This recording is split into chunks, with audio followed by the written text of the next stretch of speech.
¿Conoces al primer asesino en serie registrado en México? Como sale en el título de este video, vamos a hablar de él. Francisco Guerrero Pérez, el Chalequero, fue el primer asesino en serie del cual se tuvo registro en México. Si te interesa saber más sobre este, quédate, deja tu like y si no estás suscrito, suscríbete para ver más videos como este.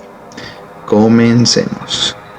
El Chalequero mató en la Ciudad de México alrededor de 20 mujeres dedicadas a la prostitución durante 1880 y 1888. Una última fue una anciana no prostituta, aunque hay fuentes que manejan que sí lo era. Eso fue en 1908. Su historia. Francisco Guerrero nació en el seno de una familia pobre en alguna parte del Bajío en 1840. Fue el 11º hijo. Su infancia estuvo marcada por la pobreza, los abusos de su madre golpeadora y asfixiante y la ausencia de su padre. En 1862, a la edad de 22 años, emigra a la Ciudad de México, donde comienza a laborar como zapatero. Esto es un dato importante. La mayoría de sus víctimas eran prostitutas que trabajaban en el centro de la Ciudad de México.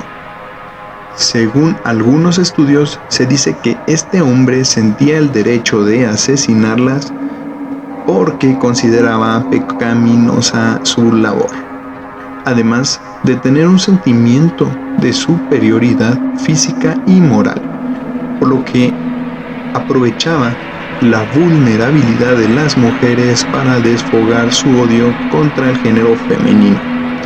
Guerrero nunca intentó ocultar su identidad. Sus homicidios eran conocidos por todas las prostitutas de la zona, pero ninguna fue capaz de denunciarlo o entregarlo a la policía, debido al temor de posible represalia en su contra.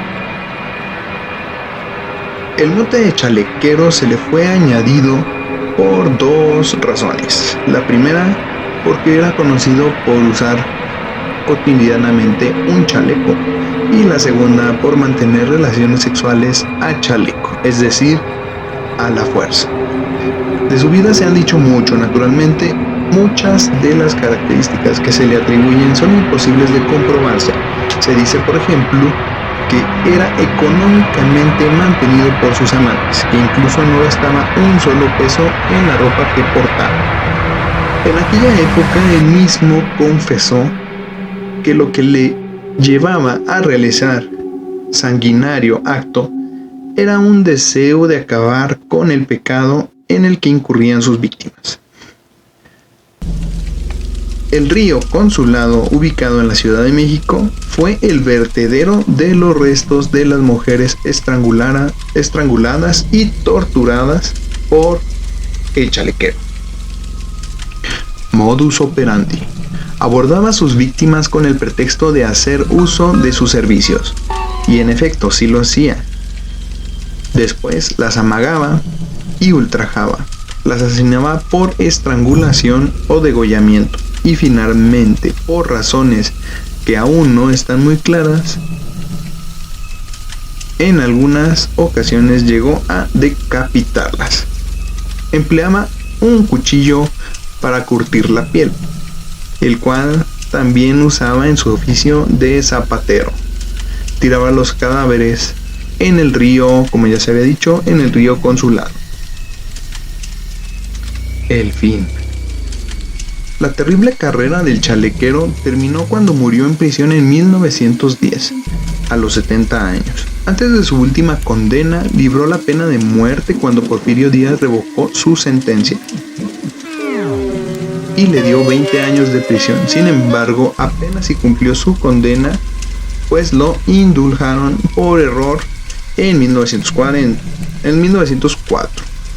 Volvió a pisar la cárcel cuando en 1908 asesinó a su última víctima, una anciana que según su propia declaración lo había hecho enojar. nunca más volvió a ver la luz del día sin unos barrotes de por medio. Algunas versiones manejan que murió de tuberculosis, otras manejan la tifoidea como causa de su muerte, y otras indican que falleció de una contusión cráneoencefálica al sufrir un accidente. Hasta la fecha no se sabe a ciencia cierta cuál fue la verdadera causa de su muerte. Solo se sabe que el signo final de la patología fue una embolia cerebral. Fue encontrado inconsciente de su edad y posteriormente fue trasladado al Hospital Juárez, donde falleció. Espero que te haya gustado el video, dale like, suscríbete y comenta qué te pareció. Nos vemos hasta la próxima. Te mando un saludo. Adiós.